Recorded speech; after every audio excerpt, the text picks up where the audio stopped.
used to call me Crazy Joe, but now they can call me Batman. Good morning. Welcome back to Crazy Joe's Concession Stand. I'm Crazy Joe. Today we have a movie review for you. I did not shoot any theater footage. I know some people really like it when I walk through the theater, but I was with my family. I don't usually pull my camera out and start doing that kind of stuff when the family's with me, because the movie was Lilo and Stitch. We took the kids, took my wife, and we saw it on Friday night. And let me tell you, everybody enjoyed it. This is definitely going to be a recommendation. Everyone in the family enjoyed the film. Now, I am the one reviewing the film, and unfortunately, maybe my wife should be the one doing this review, because my wife is a huge Lilo and Stitch fan, and I barely remember the original film. The original Lilo and Stitch is not a film I saw in theaters. It kind of came out, when it came out, was a weird time. I don't know, I think it came out in 2002, right? Was it 2002, 2001? Somewhere in that arena is where the first Lilo and Stitch came out. And, I've always appreciated Disney movies. I love animation. I think, that's always been something I've been into. But it was at a time in my life when I was seeing less animated movies. I don't know if it was because I was that at the age where I was like, I was too cool for school. I don't know. I always went to the Pixar movies. I don't know. For whatever reason, I missed Lilo and Stitch. And then I never saw it until I married my wife. And we've been married for 10 years now. So I only saw the first Lilo and Stitch within the past decade. And I saw it one time, enjoyed it, but I don't really remember all the details. I just remember, oh yeah, that was fun. I liked that. That's it. That's about it. That's all I remember. So I hear people going, they changed this plot point and that plot point and that plot point. But you know what? It didn't really matter to me because I barely remember the original. And as such, I can tell you what I think about this new Lilo and Stitch remake without a bias towards the original, because, I saw the original, but I don't remember.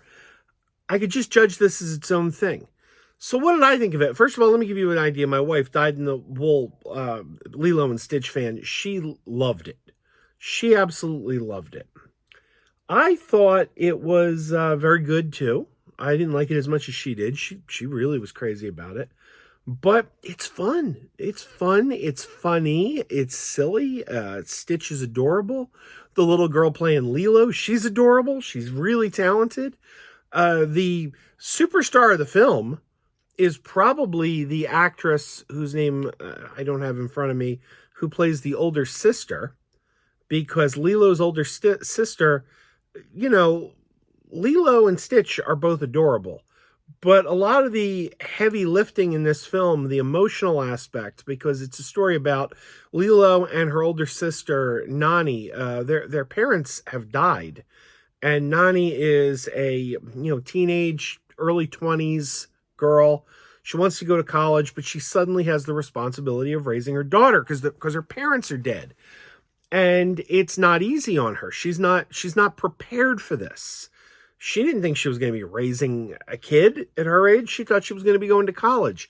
So a lot of the emotional pull of the film, that actress is the one who has to do the heavy lifting, and she's really good, because the story is social workers are coming, and Nani is struggling, and they want to take Lilo away from her.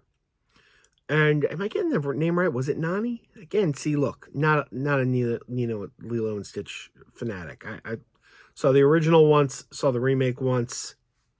Everything's going by memory, but the social workers are trying, and it's Tia Carrere from Wayne's World. When was the last time you saw Tia Carrere? I don't remember the last time I saw Tia Carrere in a movie.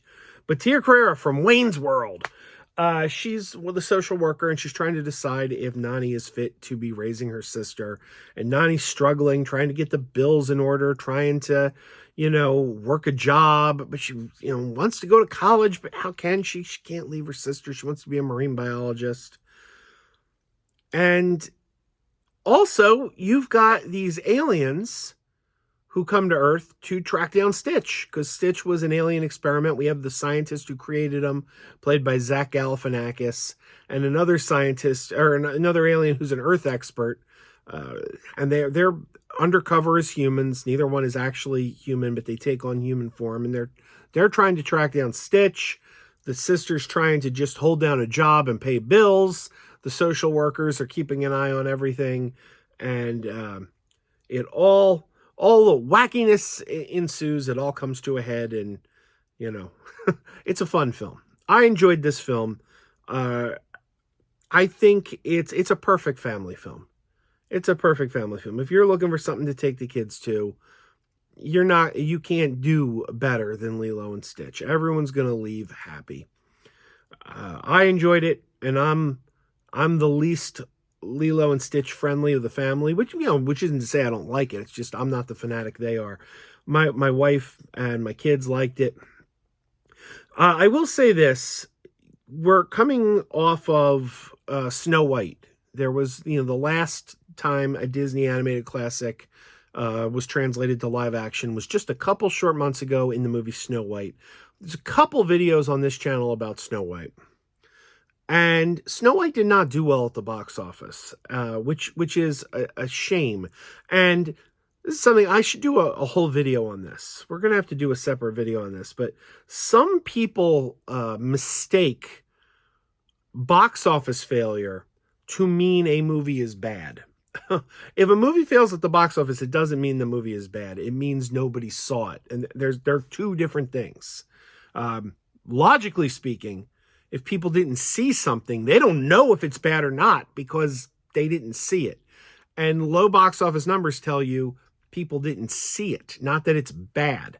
So Snow White didn't do well at the box office. Snow White is a phenomenal movie. It's one of the best Disney live action remakes they've ever done. I think the only two Disney live action remakes that actually are better than the animated original are Snow White and Dumbo. The others are varying degrees of good or bad, but Snow White and Dumbo are the only two that I say actually are superior to the animated original.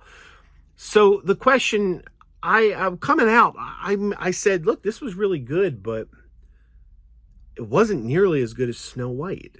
Snow White was just a much better film. Snow White had the music. The music is phenomenal in Snow White. Songwriting team that did the Greatest Showman.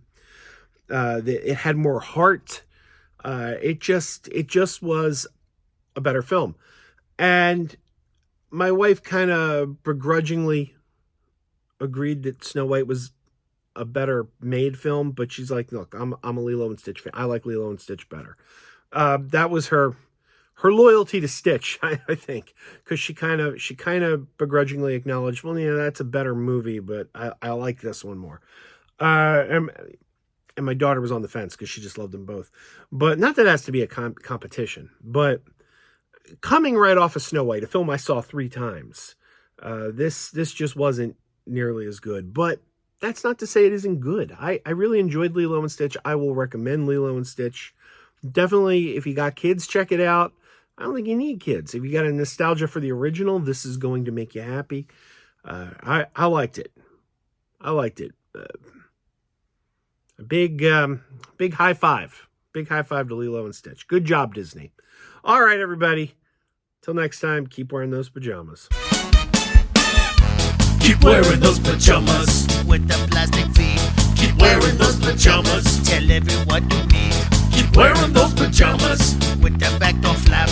Keep wearing those pajamas. Don't open, it's a trap. Oh no, it's a trap. Some people call them PJs, some people call them jammies. They can come embroidered with big money and no whammies. They can have 100 tiny commander pajamas, but no matter how they look, just keep on wearing those pajamas. Keep on wearing those pajamas. Keep wearing those pajamas. And now we're having fun. Keep wearing those pajamas. And now the song is done.